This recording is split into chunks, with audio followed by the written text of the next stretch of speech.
A la grabación para poder empezar nuestro seminario.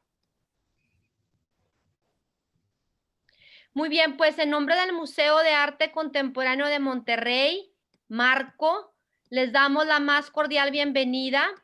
Esta tarde pues tenemos el gusto de contar con la curadora Marcela Guerrero.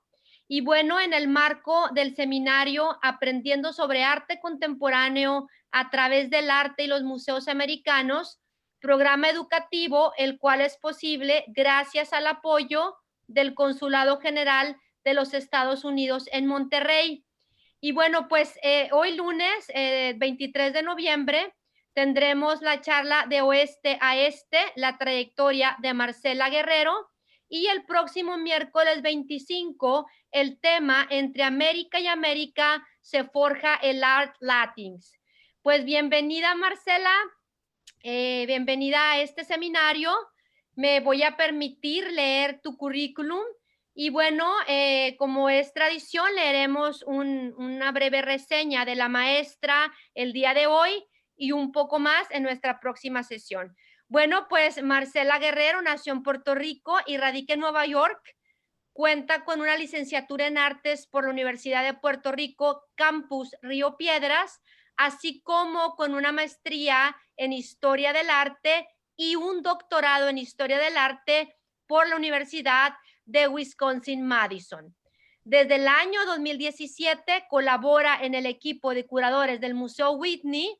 Previamente, la maestra Guerrero trabajó como curadora en el Museo Hammer de Los Ángeles, donde participó en la extraordinaria exposición Radical Woman Latin American Art de 1960-1985 durante el año 2017, organizada como parte del programa Pacific Standard Time LA de la Fundación Getty y que estaría comisionada por Cecilia Fajardo Gil y Andrea Giunta. Antes de trabajar en el Hammer, la maestra trabajó en el Departamento de la Curaduría de Arte Latinoamericano y Latino en el Museo de Bellas Artes de Houston, donde también fungió como coordinadora de investigación del Centro Internacional de las Artes de las Américas, ICA. Como investigadora, pues se encargó de revisar y publicar todas las fuentes del archivo digital, documentos del arte latinoamericano y latino del siglo XX del ICA, y en dicho museo, Fine Art de Houston, también participó en la adquisición de obras de arte de la región del Caribe para la colección permanente. Bueno, pues brevemente, la maestra Guerrero ha escrito para una variedad de publicaciones, incluyendo Art Nexus, Caribbean in Transit, The Art Journal, Gulf Coast, etcétera, entre varios artículos sobre arte latinoamericano. Pues bienvenida, maestra, bienvenida. Hola, hola a todos. Buenas noches. Bueno, aquí son ya las 6 de la tarde de la noche.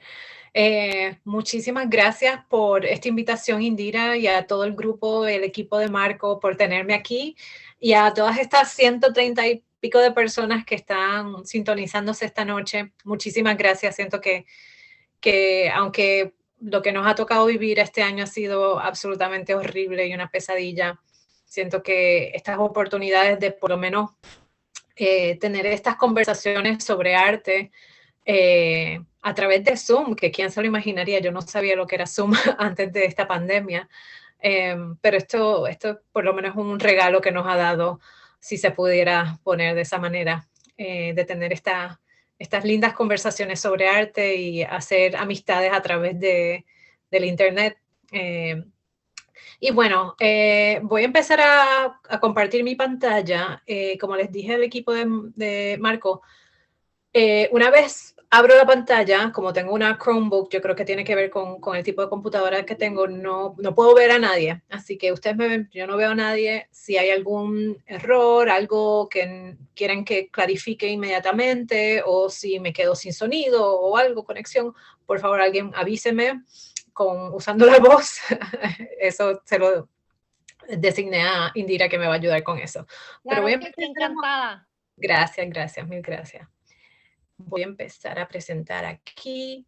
Y sí, el título de la presentación es, quería darles un poquito de trasfondo sobre mi persona y cómo llegué a donde estoy, que soy ahora mismo curadora asistente, en inglés Assistant Curator en el Museo Whitney. Y la forma en que dividí esta presentación hoy es para hablar un poco de cómo llegué a donde estoy. Y voy a finalizar con la exhibición que hice en el 2018. Y luego en la presentación del miércoles voy a hablar un poco de una exhibición que tenemos ahora mismo en el museo, que no sé si alguno haya escuchado, se llama Vida Americana. Ahora no me acuerdo el título en español, pero es Mexican Muralists Remake American Art. O sea, como los muralistas mexicanos, cuando vinieron a Estados Unidos entre 1927 y 1940, cómo rehicieron, cómo su presencia en Estados Unidos, en proyectos que hicieron en Estados Unidos, cómo eso revolucionó el arte estadounidense. Así que voy a empezar con eso la semana que viene. Voy a hablarles un poco de los proyectos que tengo en el futuro y también un poco más sobre este tema que es el arte Latinx. Y me van a escuchar hablar y decir mucho ese término, Latinx, que vendría siendo lo mismo que arte latino o otras personas lo han llamado latina, latino.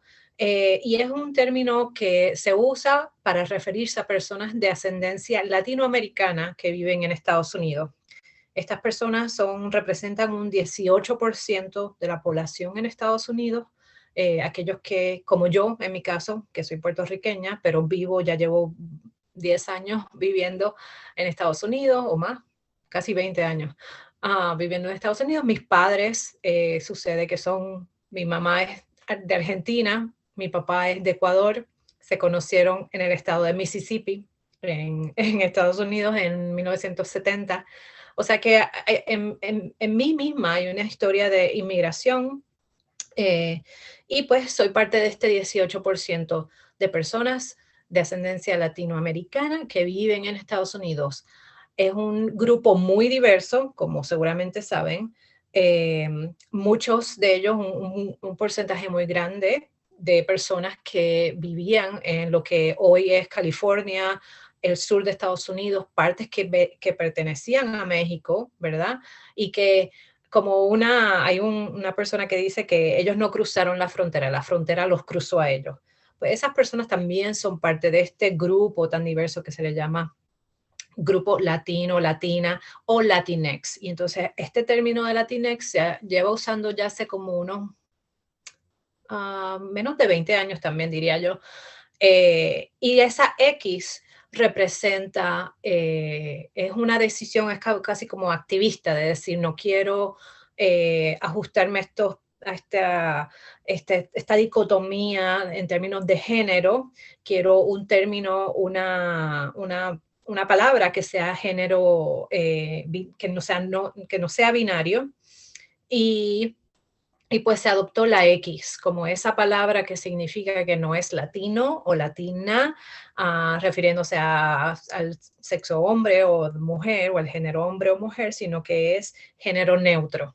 Y pues me van a escuchar usar mucho ese término, que es un término muy joven, pero por lo menos en Estados Unidos se habla mucho, o por lo menos los que adoptan esa palabra es porque saben que las palabras, pues el lenguaje no es fluido, el lenguaje siempre está vivo, cambia. Eso por lo menos en el caso de Estados Unidos ha pasado con muchas palabras. Latinx no es la primera palabra.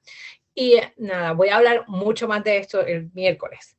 Pero para empezar un poco para que sepan quién soy, y eso va a hacer mucho más sentido el resto de la conversación que vamos a tener el miércoles, pues quiero darles un poquito de trasfondo. Y sería bien interesante después, Indira, estoy segura que lo has pensado, con el grupo ver cuáles son estos hilos conductores que han encontrado entre las conversaciones con Pablo Helguera, con María Gastambide, con quien trabajé, con María Elena Ortiz, que creo que van a hablar del PAM, quien es muy amiga y de hecho estudiamos en la misma escuela secundaria en Puerto Rico.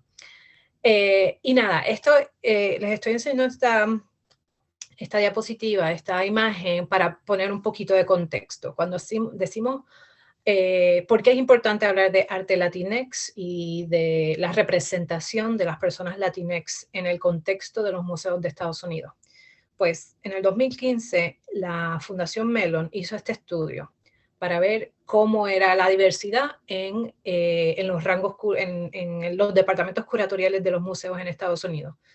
Y se dieron cuenta que en el caso que me pertenece a mí como mujer latina, no, yo represento un 3% de las personas que trabajan en los museos. Yo tenía una idea de que no éramos muchos, pero ver ese porcentaje tan marcado, tan bajo también, fue algo que le abrió los ojos a muchas personas.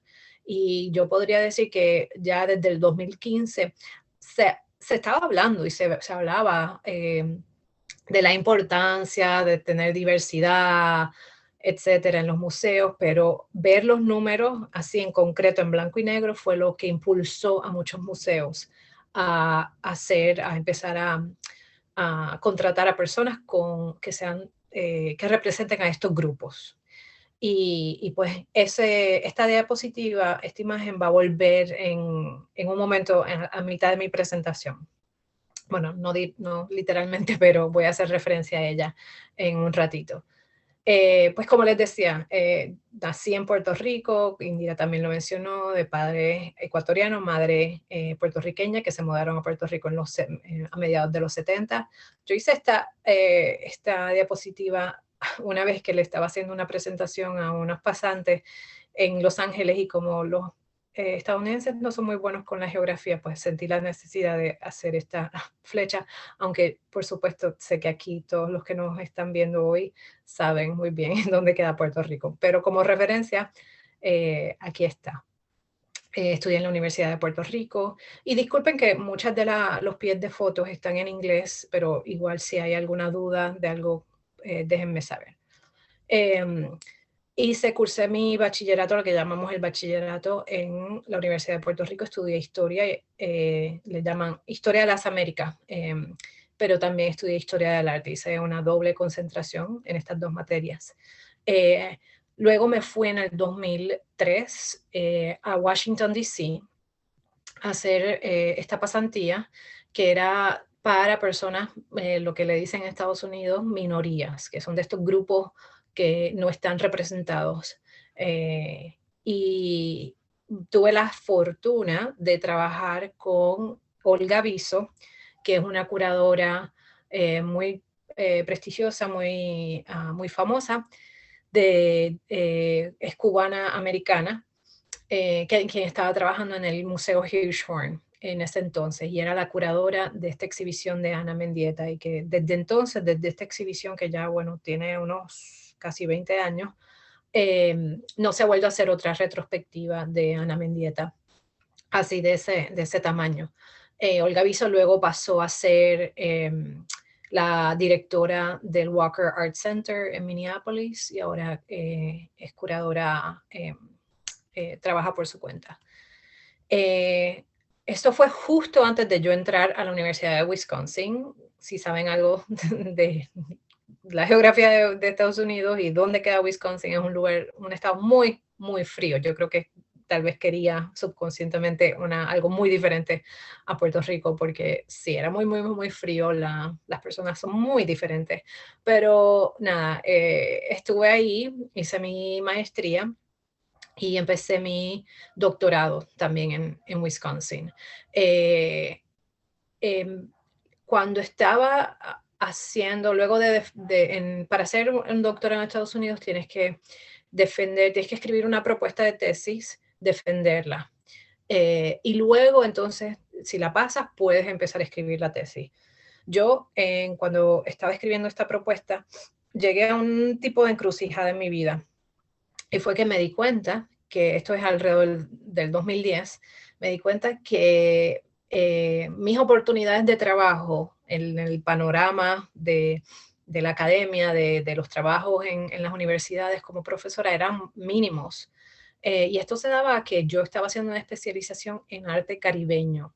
Y cuando uno ve los listados de personas y de lo que buscan en posibles historiadores del arte, el arte caribeño no es un tema, no es un campo en lo que están las universidades, tú sabes, deseando contratar a alguien. Así que sentí que estaba en esta encrucijada de decidir realmente qué era lo que quería hacer y en dónde tenía más oportunidades de trabajo. Y fue entonces que decidí, porque ya que tenía que escribir la tesis, no tenía que estar en ningún lugar específico sentada o viviendo necesariamente, no tenía que estar en Wisconsin, podía trabajar y a la misma vez escribir. Estoy segura que en el público hay gente que ha tratado de hacer esto, es sumamente difícil, pero lo logré. Me tomó muchísimo tiempo, me tomó 5 años escribir la tesis, pero lo logré, lo terminé mientras trabajaba a tiempo completo. Entonces, como les conté, en esa encrucijada que tuve, perdón, aquí también hay algunas imágenes de unas pasantías que hice y les muestro esto porque para estudiantes, seguramente hay estudiantes aquí, para que entiendan un poco cómo es en Estados Unidos, hay que llenar el currículum vita, hay que poner experiencias, oportunidades, estoy segura en México tal vez es muy parecido, que reflejen que has tenido, no has estado solamente, porque aparentemente estudiar no es suficiente, pero que has tenido otras oportunidades en diferentes organizaciones, instituciones, y esta fue una. Yo siempre busqué, porque en Estados Unidos hay pasantías que no le pagan a los estudiantes, es algo terrible, pero yo siempre, pues por mi condición de necesitar pagar mi alquiler, siempre busqué pasantías que pagaran y estas las incluyo porque son pasantías que tienen mucho interés en contratar no solo a minorías, pero también a personas como yo, latinas, negras, asiáticas, pero también pagan y eso es muy importante para aumentar esa diversidad de la que estaba hablando. Entonces, a través de Arttable, esa organización que se enfoca en mujeres, mujeres jóvenes, pude trabajar en esta galería en San Francisco. Así que van a ver, le llamo de oeste a este porque mi carrera, no tanto con esta pasantía, pero he estado por todo Estados Unidos. Me he tenido que mover, me he tenido que mudar para poder incrementar esas oportunidades de trabajo. Entonces, trabajé en Catherine Clark Gallery, también tuve esta experiencia con el Smithsonian Latino Center, que todavía llevan a cabo este programa, que no es en sí una pasantía, pero un tipo de programa que sucede los veranos y también todo esto pagan. Entonces, cuando tomé esa decisión de decir, ok, ya se acabaron las pasantías, voy a defender mi test de la propuesta, puedo empezar a escribir, no tengo que estar atada a Madison.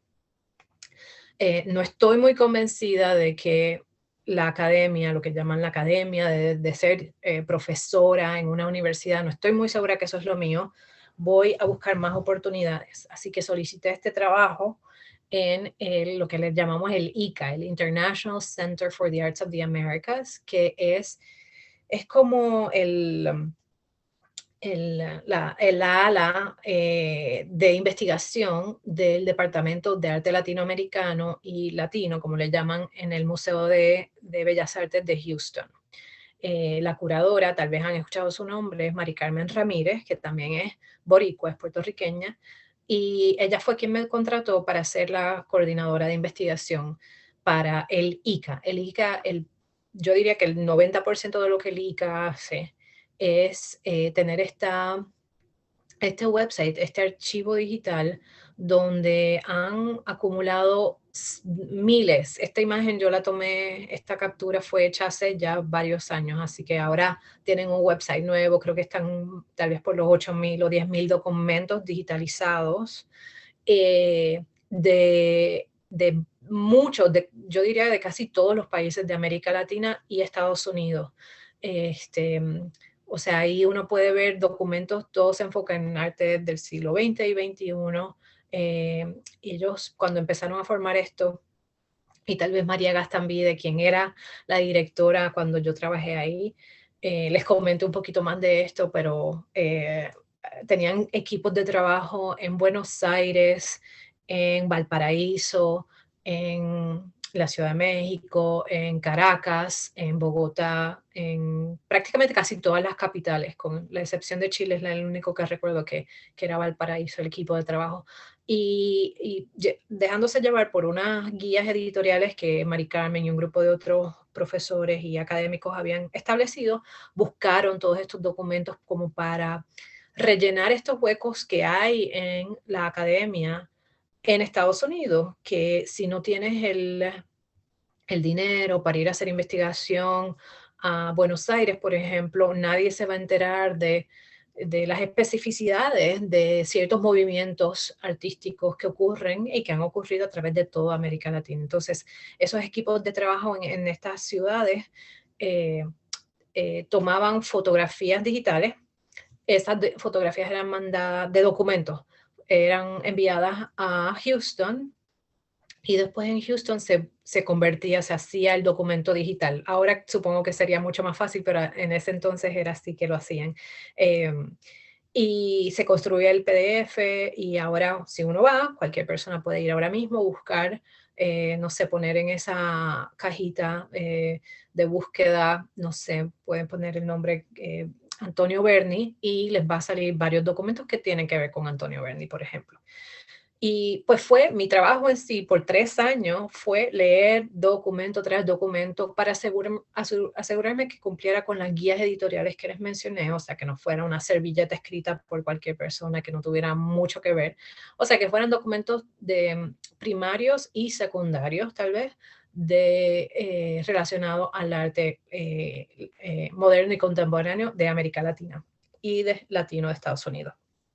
Y pues eso fue empaparme de información, eso fue casi como una segunda maestría en arte latinoamericano que fue muy útil porque como les había comentado, yo en Madison estaba haciendo una especialización en arte caribeño, entonces no había un profesor de historia del arte dedicado a enseñar arte latinoamericano, así que para mí Mari Carmen fue esa persona que me dio esa segunda educación, como quien dice. Y mientras estaba ahí, participé en uno de estos intensivos curatoriales, el primero que se hizo en español, que fue en Buenos Aires. Ustedes seguramente sabrán que se ha hecho varias veces en México, no sé si alguna vez se habrá hecho en Monterrey, pero creo que lo han hecho por lo menos unas 3 veces en México. Independent Curators International es una organización aquí en Nueva York. Y este es uno de sus programas principales, que no estoy segura, pero ojalá que lo continúen haciendo porque han entrenado, han dado, es un tipo de entrenamiento que le dan a curadores a través de todo el mundo y yo soy una de estas personas que participó. Y bueno, estamos hablando entonces ahora de 2013, finales de 2013, cuando ya había hecho 3 años en el ICA, yo quería otra oportunidad, algo que me desafiara un poquito más, que mis responsabilidades fueran más y dedicadas específicamente a montar una exhibición. Entonces, esto fue cuando la Fundación Getty, había anunciado su próxima versión de lo que ellos llaman Pacific Standard Time, que es una iniciativa de la Getty. La Fundación Getty tiene muchísimo dinero y ellos lo que hacen, bueno, hicieron, fue decir, ok, vamos a hacer esta iniciativa. Antes de esta, para la que hicimos Radical Women, había habido una en el 2000, quiero decir 12, tal vez, viendo el arte de Los Ángeles. Es como un tema sumamente amplio. Y entonces lo que hace la fundación es decir, ok, este es el tema, así bien, bien amplio. Los museos en Los Ángeles y en todo el sur de California pueden solicitar, escribir una propuesta y decir, queremos hacer una exhibición de un tema un poquito más específico. Y entonces la Getty leía estas propuestas y si las aprobaban, les daban dinero para la primera fase era de investigación y les daban dinero para eso. Y la segunda fase es para la implementación, ya para la producción de la exhibición. Entonces yo me uní al equipo del Hammer Museum. El Hammer es un museo que es parte de la Universidad de California en Los Ángeles, de UCLA, es mucha gente no sabe eso porque es casi como una entidad aparte, pero es parte de la universidad, es un museo universitario. Y pues yo cuando solicité para trabajar como parte del equipo, estaban empezando la fase de investigación. Entonces, con el aval de Mari Carmen Ramírez, solicité, pasé por las entrevistas y me aceptaron, me dieron el trabajo para ser la becaria curatorial para este proyecto. Entonces, tal vez han escuchado un poco de la exhibición sobre arte latinoamericano hecho por mujeres entre 1960 y 1985. La exhibición viajó a Brooklyn, al Brooklyn Museum de Nueva York, y luego a la Pinacoteca de Sao Paulo en Brasil. Yo digo que mucha gente, tal vez porque había 120 artistas, pero algunas personas como que se olvidaban estos años que están en el título y mucha gente me preguntaba, ¿iba a estar Frida Kahlo? No, no, Frida Kahlo no está en el show, porque son obras hechas entre 1960 y 1985. Además de ese requisito temporal muy importante, también había dos otros requisitos. Y era uno, el énfasis en el cuerpo. Como pueden ver aquí, hay muchas obras que tienen que ver con el cuerpo y cómo el cuerpo llegó a ser como un vehículo o un tipo de nueva iconografía en este arte de los 60 al 85, donde tal vez en algunos países no había un feminismo, un movimiento feminista súper fuerte como lo hubo en Estados Unidos o como lo hubo en México, por ejemplo, pero, pero sí muchas de las artistas estaban empezando a usar su cuerpo desnudo, para decir cosas que antes no se estaban diciendo. Y pues el cuerpo era el segundo requisito, primero los años, el cuerpo, y el tercero era un énfasis en arte que fuera radical en el sentido experimental, de métodos experimentales, que no fuera necesariamente pintura, escultura en esos términos más académicos, sino un poquito más experimental en cuanto a técnica, muchos trabajos conceptuales.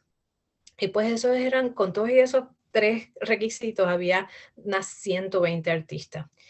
Entonces, cuando yo me uní al grupo, al equipo, que estaban todavía empezando a como delinear exactamente quiénes iban a ser las artistas, etcétera, una cosa que fue muy evidente es que no había, solamente la exhibición estaba enfocada en los países de América Latina.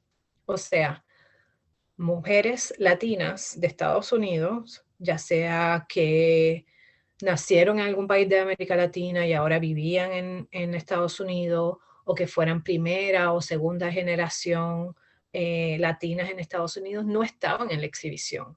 Y esto era un error craso, ya que estábamos en Los Ángeles. En Los Ángeles hay muchísimas personas, o como sabrán, de ascendencia latinoamericana, específicamente mexicana.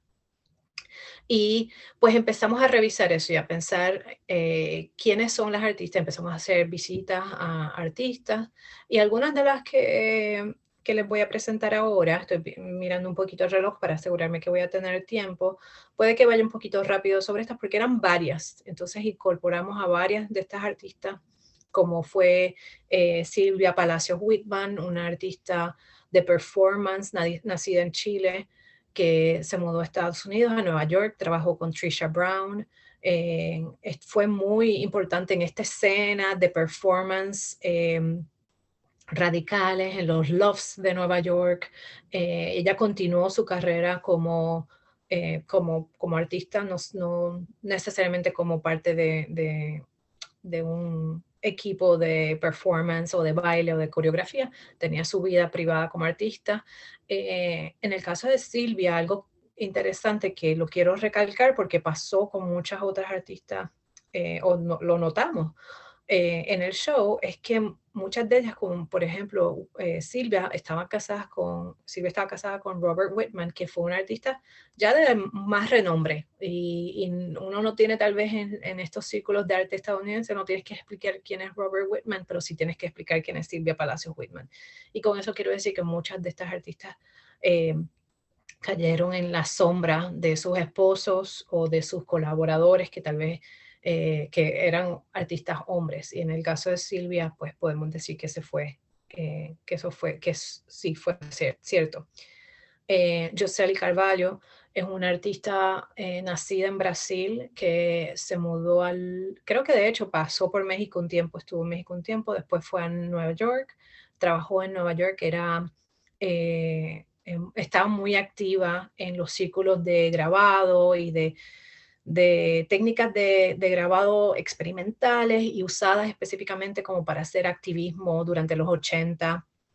Tuvo unos proyectos bien lindos donde combinaba artistas brasileras con artistas estadounidenses y hacía estos puentes, estos diálogos entre artistas de Estados Unidos y otros países.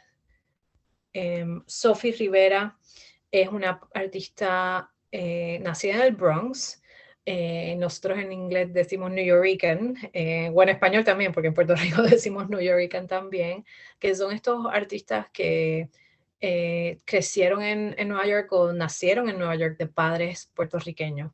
Y Sophie fue una fotógrafa también no muy conocida, pero contribuyó muchísimo en los 70, en los 80, escribió sobre fotografía.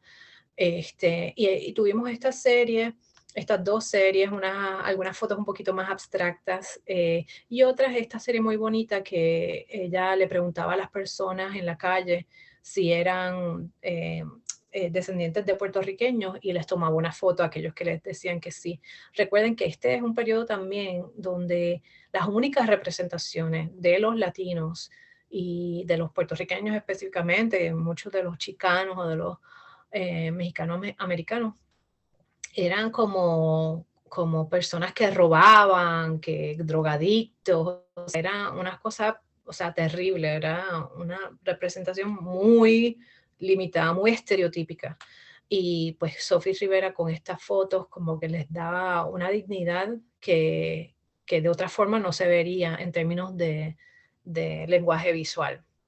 Y con Sophie hay una historia bonita en términos de mí, no de mi vida per se, pero cuando ya llegué al Whitney, se trabajé un poco con las curadoras de fotografía para que adquiriéramos obras de ella para la colección. Y ella ahora mismo está en la colección de Whitney, gracias, bueno, debido a que yo tenía ese conocimiento sobre Sophie y sabía que estaba en Nueva York y tenía obra disponible.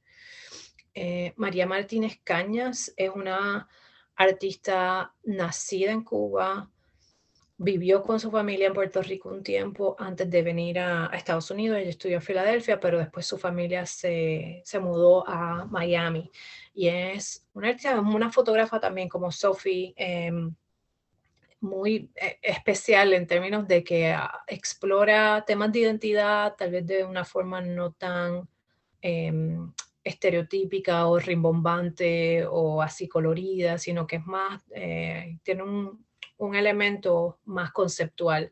Y ella es una de esas artistas que era casi un poquito joven y tal vez no hubiese entrado si no hubiese sido porque este video de ella que se llama Problema de Identidad es de 1984, que era justo antes de que se cortara esa demarcación temporal de la exhibición. Después, ahora creo que esta próxima sección son como, puse varias artistas chicanas. Esta es Judith Paca, quien es segunda generación estadounidense o de ascendencia mexicana. Sus abuelos eran mexicanos, de Chihuahua. Y Judith o sea, ella lleva, o sea, es de Los Ángeles.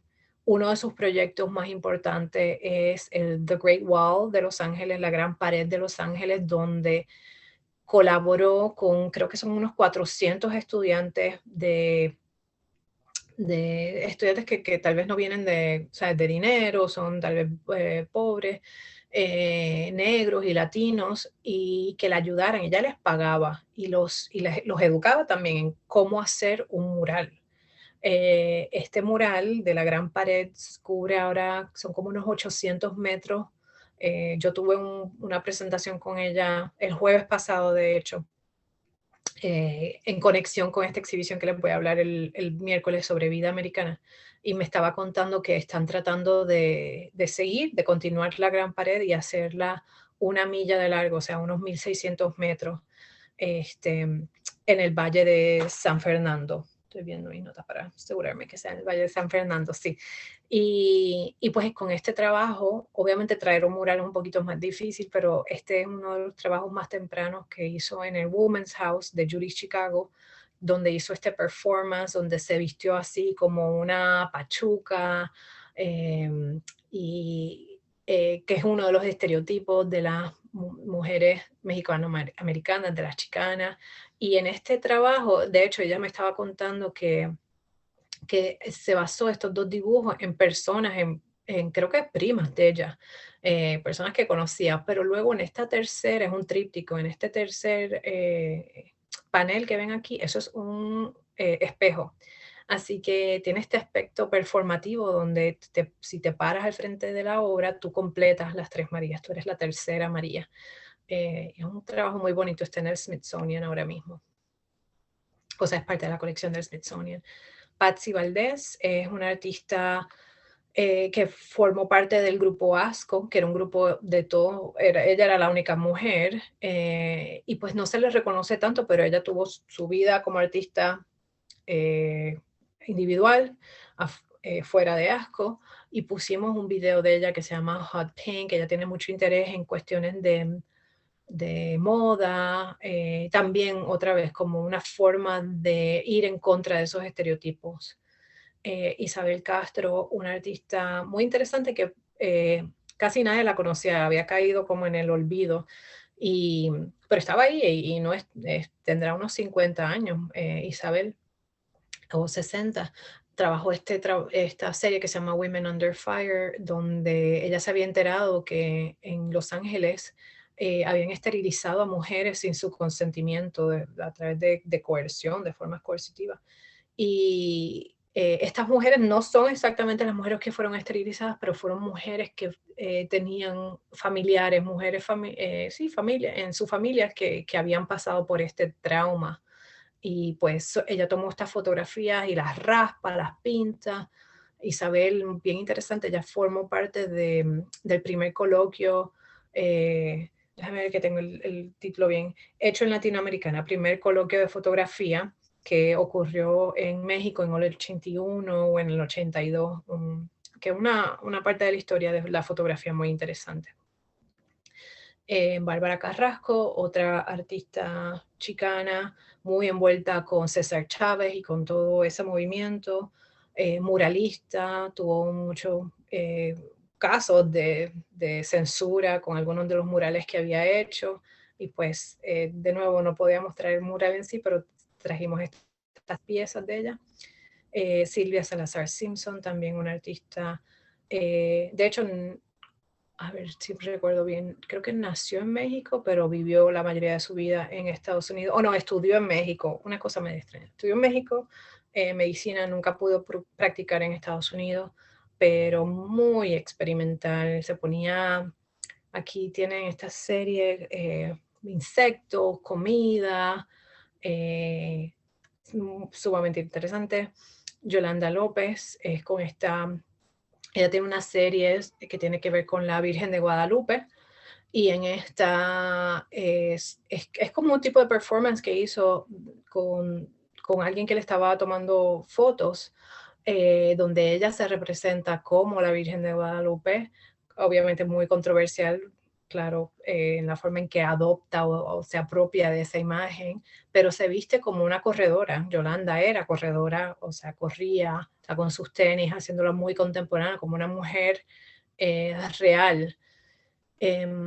Y pues finalmente también les muestro esta imagen. Esta no estuvo en el show, pero es muy icónica del trabajo de Yolanda López, como que apropiándose de estos posters del ejército de Estados Unidos que usaban para, perdón, reclutar jóvenes para que se enlistaran en el ejército, usando la imagen de Uncle Sam, pero ella lo convirtió en este como dios azteca, un poquito, yo creo que a propósito, un poco como estereotípico casi, y con esta pregunta que se ha vuelto un poco, que se ha vuelto bastante importante en estos movimientos contra, en contra de estas políticas anti-inmigratorias. Y luego, bueno, llegamos a esto al final de Radical Women, fue muy exitosa, estaba muy orgullosa de que incluimos a todas estas artistas latinas. Estamos hablando ahora entonces del 2017, eso fue en el 2017 fue cuando Radical Women abrió. Ahora, yo había visto, esto es lo que pasa mucho, por lo menos en Estados Unidos, uno no sabe cuándo va a salir una buena oportunidad para mudarse, para no tanto mudarse, pero sino cambiar de trabajo para poder seguir ascendiendo en la carrera de uno. Entonces salió esta oportunidad para trabajar en el Whitney. Yo solicité pensando que puedo perder, ¿verdad? Y pues me salió el trabajo, así que tuve que dejar Radical Women antes de que abriera, pero ya básicamente todo el trabajo estaba hecho.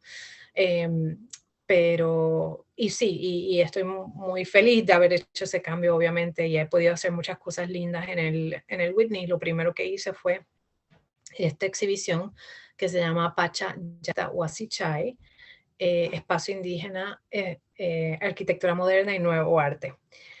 El título, notarán, estarán diciendo qué quiere decir estas palabras. Son 3 palabras en quechua. Y la razón, bueno, les explico un poco la tesis de la exhibición. Yo estaba interesada o bueno, a raíz de conversaciones que he tenido con artistas, que creo que esa es la mejor manera en la que una exhibición pueda nacer, realmente de las conversaciones, de decir qué es lo que los artistas están pensando. Me di cuenta que había muchos artistas interesados en esta idea de la tierra, de los espacios, pero los espacios construidos no tanto siguiendo un paradigma europeo occidental, sino siguiendo modelos inspirados en culturas nativas, en culturas indígenas, en culturas originarias de América Latina. Y esto yo lo veía específicamente con artistas latinex, con artistas latinos en Estados Unidos. Y de hecho, en esta exhibición había 7 artistas, pude haber incluido muchísimos más. Les menciono un nombre de alguien que no estuvo en la exhibición, fue Rafa Esparza, es un artista que ojalá, espero que hayan escuchado de él. No lo incluí él porque él había estado en una bienal del Whitney un año antes, entonces no hacía mucho sentido. Pero con esto les digo que no fue difícil encontrar estos artistas porque es un tema que yo sentía que estaba en el aire.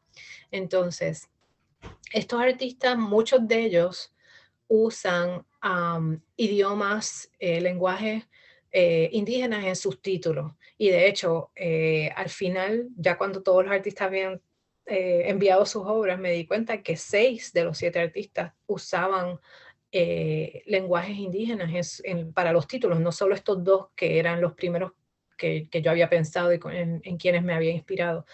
Entonces, pues pensé, como esta exhibición tiene que ver con arquitectura, pero arquitectura es un término tan modernista, tan occidental, no hay una definición literal en varios de los idiomas que investigué, no hay una traducción literal directa.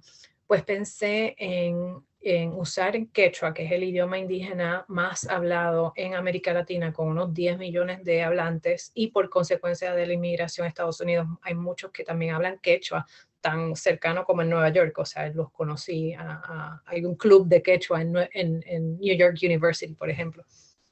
Entonces, pues escogí estas 3 palabras que tienen que ver con, bueno, Pacha quiere decir universo, como la Pachamama, ¿verdad? El cosmos, el universo, la naturaleza, es un término sumamente amplio. Yacta ya quiere decir comunidad, pueblo, país, es un poquito más específico. Y Huasichai quiere decir construir una casa, edificar. Y entonces sentí como que este triángulo inverso es como ir de lo macro a lo micro, a lo más pequeño. Y en ese sentido también es como casi una visión arquitectónica de lo que quería decir con la exhibición. Y estoy viendo un poco el tiempo y voy a decir algunas palabras más sobre Pacha, pero tal vez lo que voy a hacer es o tal vez puedo ver cuán lejos llego para luego terminar aquí y tomar algunas de las preguntas del público. Pero antes de mostrarle algunas de las imágenes y de contarles un poco de los artistas que estuvieron en la exhibición, también les quería decir que tal vez pueden notar aquí que hay dos textos y eso es muy común obviamente en países, prácticamente en todos los países del mundo, excepto en Estados Unidos, pero traducir una exhibición al español, o sea, hacer una exhibición bilingüe, fue nuevo, completamente nuevo para el Whitney. En el Whitney no es necesario que diga que en Nueva York hay ese porcentaje que había dado de 18% de latinos en Estados Unidos, en una ciudad como Nueva York obviamente es muchísimo más, creo que son como 30%. Hay muchísimos hispanohablantes. El Whitney había hecho algunas cosas en español, por ejemplo, tienen las guías de audio sobre las obras en la colección permanente, sobre las obras que muestran, las hacen en español, y eso ya llevaban un tiempito haciéndolo. Pero hacer la información didáctica, estas descripciones de obras en español, eso fue completamente nuevo. Esta fue la primera vez que se hizo, como yo la llamo, una exhibición bilingüe, en la que el español y el inglés estaban de lado a lado, no había una jerarquía en cuanto a idioma. Y es algo que el museo ha continuado haciendo, no solo con Pacha, sino con la Bienal, que hubo el año pasado, con Vida Americana, y lo vamos a seguir haciendo. Entonces, les cuento rapidito, y si hay alguna duda, tal vez podemos retomar esto el miércoles, pero algunos de los artistas que estaban eran Clarissa Tosin, que es una artista brasilera, nacida en Brasil, ya lleva en Los Ángeles más de una década. Ella en este video que se llama Chumaya, ella grabó esto en el Hollyhock House, que es una construcción de Frank Lloyd Wright. Y Frank Lloyd Wright, para construir este edificio, esta casa, que era una mansión, llegó a ser una casa privada, se basó en decoraciones de jeroglíficos mayas, pero de diferentes partes de Guatemala, de diferentes edificios, y los usó como inspiración, y entonces hacía estos pastiches en su edificio. Y Clarissa lo que quería hacer era como que un poco retomar, hacerlo vivo, no un edificio estático. Entonces con Cristal Sepúlveda, que es la coreógrafa y bailarina que ven aquí, ella miraron cerámicas mayas para ver las posiciones en las que las personas presentadas en estos envases y en estas esculturas, en esas posiciones, y usando eso crearon toda una coreografía en la que Cristal Sepúlveda camina, baila, se mueve a través de todo este edificio, un poco como devolviéndole la vida, como repensando si la agencia, si el poder estuviera en las manos de las personas, cómo se vería vivo, no estático, no congelado en un pasado. Y tiene este detalle muy bonito que siempre me ha hecho pensar en Yolanda López, de los tenis, como le decimos nosotros, de correr, como para hacer la referencia a que estamos hablando de una persona contemporánea, especialmente un lugar en Los Ángeles, donde hay muchísimas comunidades mayas en Los Ángeles, y que esto no es algo que está solamente congelado en el pasado, como dije. Guadalupe Maravilla, un artista salvadoreño que cruzó la frontera, las varias fronteras, cuando tenía 8 años con un coyote. Él tomó para pueden ver un mural acá, y estos dibujos, tomó este manuscrito que se llama Historia Tolteca Chichimeca, que estaba completamente escrito en náhuatl, y él, como estos documentos manuscritos, este en específico está en la Biblioteca de París, están digitalizados. Y entonces él lo que hizo fue tomar algunas de las páginas donde estaban específicamente las que tenían como dibujo, y él borró la información, borró las palabras, y como que jugó con todas estas imágenes y hizo su propia versión usando como base, como fundación este manuscrito, este códex. Y, y entonces lo que hace, una vez tiene como que ya hecho su papel, él juega un juego que se llama Tripachuca, él lo jugó porque es un juego muy sencillo cuando era chiquito y estaba cruzando las fronteras, algo para pasar el tiempo.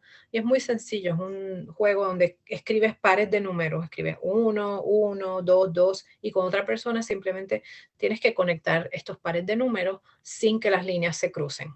Entonces, por eso haces estas líneas bien complicadas y bien difíciles, para hacérselo difícil a tu oponente y a tu contrincante. Y entonces terminan leyéndose como, aquí hay uno más específico, terminan leyéndose como mapas. Y para mí esto es un gesto muy bonito, porque es casi como crear su propia, como un inmigrante, como una persona que cruza la frontera, como miles y millones de personas que lo hacen por necesidad, no por gracia, o sea, no hay nada, hay que tener compasión con estas personas que hacen esto, especialmente con los niños, ¿verdad? Entonces lo creo al hacer estos mapas, es como decir, mi historia es digna de estar en un manuscrito, de estar en un códex. Es una historia, es una épica que hay que contarle a generaciones futuras. Ronnie Quevedo, un artista ecuatoriano que lleva en el Bronx, bueno, vino cuando era un bebé, tiene estos dibujos donde hace, bueno, aquí tal vez pueden ver un poco, se basa en las canchas, y canchas de hecho es una palabra quechua, y en el juego de Ulamalitzi, que es un juego que tal vez como saben es el precursor de lo que vendría siendo el fútbol o el baloncesto, y luego encima del dibujo pone estos pedazos, en inglés decimos contact paper, como pedazos de vinil, y crea estas flechas, como dejando saber que pues en un juego así es que se mueven los cuerpos, ¿verdad? Los cuerpos se mueven a través de esta cancha de esta manera, pero a la misma vez estas líneas, no tanto en esta obra, pero en muchas otras se ve, parecen constelaciones, y pues se deja llevar mucho por las constelaciones que hay en el cielo.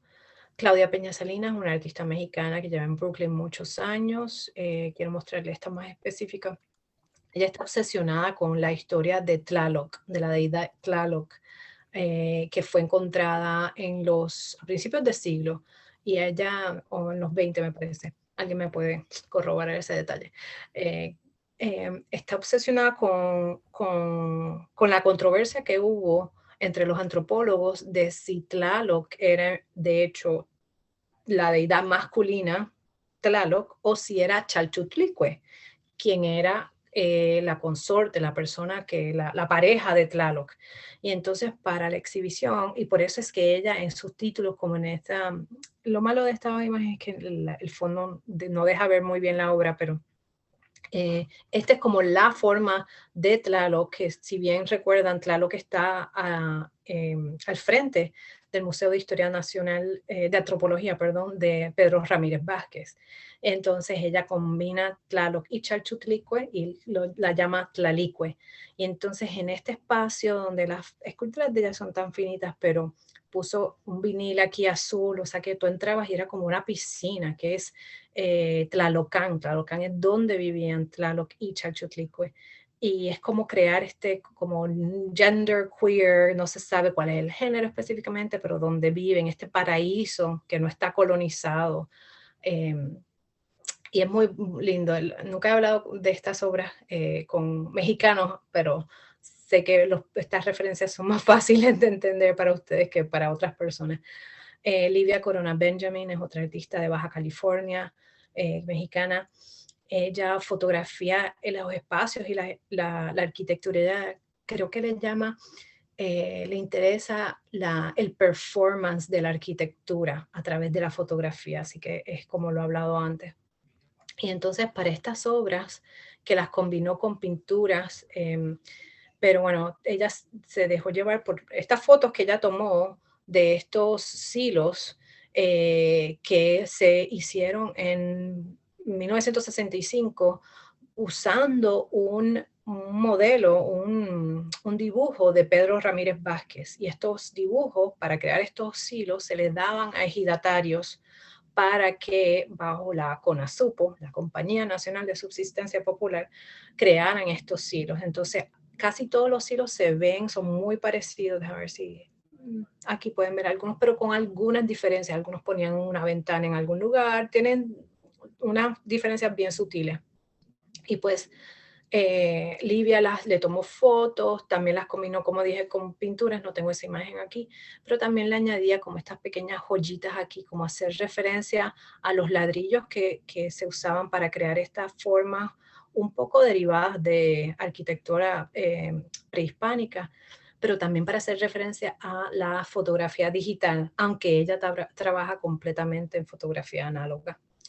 Jorge González, un artista puertorriqueño, trabaja más con el tema de social practice, de práctica social, relacional, y creó un espacio donde confligía tanto la arquitectura modernista de Puerto Rico de los 50 con la arquitectura taína, usando este tipo de material. Él ha hecho muchísimas conexiones con comunidades que se identifican como taínas para crear un espacio de conocimiento.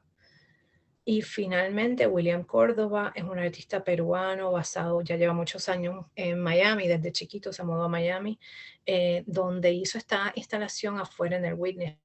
Esta imagen me encanta porque se ve la caída del sol muy bonita, donde toma la idea de la huaca, que son templos preincaicos, que la gente, cuando él creció en Lima, en el distrito de Magdalena del Mar, él las veía y pasaba por ahí muchísimo y veía cómo la gente utilizaba estas huacas, o sea, las huacas que tal vez las utilizaron en tiempos prehispánicos y pre-inca, seguían siendo usadas por la gente como arquitectura vernácula.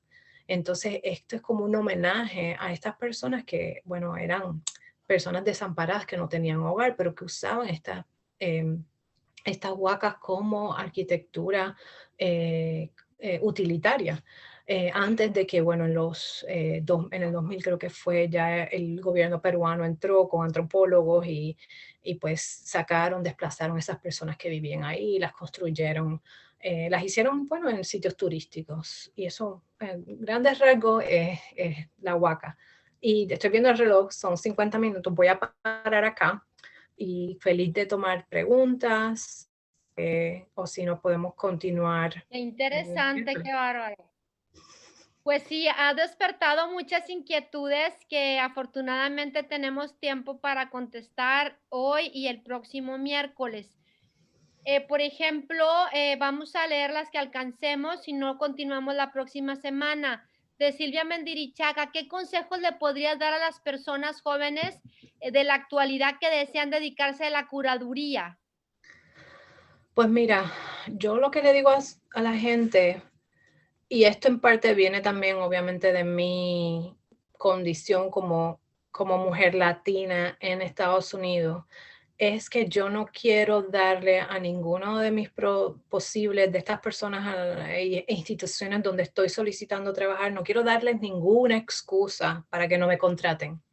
Entonces, con eso quiero decir que por lo menos en los listados de trabajo aquí, para una posición como la mía, muchos piden doctorado. Entonces, eso es un poco ridículo porque es muy difícil obtener un doctorado. No solo requiere tiempo, dedicación, pero dinero. En mi caso, como les dije, yo fui muy afortunada de recibir ayuda y siempre tener algún trabajo. Em, pero si les es posible, háganlo, porque yo por lo menos digo, soy de la mentalidad de que no les quiero dar ninguna razón para no contratarme. Si ustedes lo que piden es esto, estas 5 cosas son las que les voy a dar. Y lo bueno es que, bueno, si lo peor que puedes pasar con hacer un doctorado o una maestría por lo menos es que estás creando scholarship, estás creando conocimiento, te estás educando obviamente, pero también estás haciendo a través de los ensayos, de las conferencias a las que vas, estás contribuyendo a que un tema, el cual escojas, sea más diseminado, haya más conocimiento a través de la educación de las humanidades en general y de las artes que bueno, es tan importante yo creo que en estos momentos. Gracias. Bueno, Camila de la Tijera, ¿qué otras medidas crees que pueden tomar los museos en general en el mundo del arte para reducir el eurocentrismo y hacer museos más inclusivos, por ejemplo, tus exposiciones y cosas más pequeñas como lo que comentabas que hace el Whitney, de poner las explicaciones tanto en inglés como en español? Buenísima pregunta. Todo esto está ligado, todo esto son conexiones y con eso quiero decir, si yo no quiero decir que yo voy a resolver todos los problemas de falta de diversidad que hay en el Whitney, pero con contratar a personas con mentalidades, con experiencias vividas diferentes a lo que históricamente se ha hecho. Eso es un primer paso. Por ejemplo, en el Whitney, cuando me estaban contratando a mí, también contrataron a mi colega Rujeko Huckley, que es una mujer afroamericana con mucho conocimiento sobre el periodo de los 60 también. Ella fue una de las curadoras de otra exhibición parecida a Radical Women, pero de mujeres negras en los 60 y los 70, 80. A ella la contrataron a la misma vez que me contrataron a mí, pero por ejemplo, también en ese momento mi jefe, Scott Rothkopf, estaba buscando, dijo, bueno, tal vez posiblemente deberíamos tener a una especialista en arte Native American, o sea, de los indígenas de Estados Unidos, y bueno, no necesariamente solo de Estados Unidos, obviamente eso cruza fronteras. Y pues no lo hizo en ese momento, pues porque solo tenía espacio para 2 plazas. Pero hay un grupo en el museo que se dedica a estudiar artistas Native American y hacer adquisiciones y a incrementar ese conocimiento dentro del museo. O sea, yo creo que cada museo tiene que poner de su parte. El otro día estaba escuchando una presentación sobre eh, eh, no sé cómo le llaman en español, disability arts o las artes y los artistas discapacitados. Y están diciendo que siempre una queja es, ay, que si no hay presupuesto, ay, no hay dinero para esto. Los presupuestos son, este muchacho lo dijo de esta manera, budgets are value statements. Son un presupuesto demuestra los valores de la institución. Entonces no es solo pensar y decir, ay Dios, no tengo el dinero para hacer esto. Es piensa qué es lo que perderías al no tener esto. ¿Qué es lo que estas prácticas excluyentes están haciendo que tu museo no tenga y que esté fallando y que los museos lo que quieren es conocimiento? Pues entonces vamos a poner como que el dinero donde put our money where our mouth, no sé la expresión esa que hay en inglés. Sí, claro, la conocemos y el tema de la inclusión, pues, lo pones en la mesa. Hay un comentario de Majo Vázquez, es una pregunta, ¿hay alguna función en especial que como curador haya disfrutado al participar en la creación de estas exposiciones? Dime la primera parte otra vez, perdón. Sí, ¿existe alguna función en especial que Ah, como curadora haya disfrutado al participar en la creación de estas exposiciones? hay varios puntos en los que es bien divertido. Es difícil escoger uno nada más. Yo creo que un poco hablar con los artistas.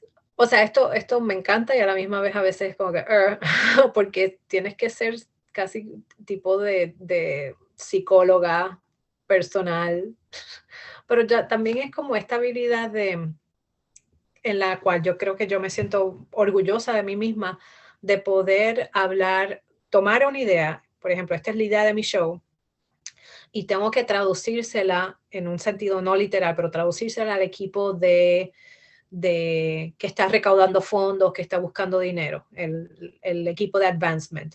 Tengo que describírsela y traducírsela al equipo de los que están, los diseñadores de la exhibición del espacio. O sea, tengo que como que tomar esta idea y de alguna forma comunicársela a diferentes grupos que tienen diferentes intereses y que diferentes metas para esta exhibición. Entonces, es como que ajustarte un poco y, y pues por eso los curadores tienen que ser un poco, no solo como diplomático, tener esta habilidad, pero también saber cómo comunicar tu exhibición para lograr lo mejor y para que la gente te dé lo mejor de ellos. Sí, claro, qué interesante, pues, adaptarte a cada una de las áreas responsables dentro de la propia institución.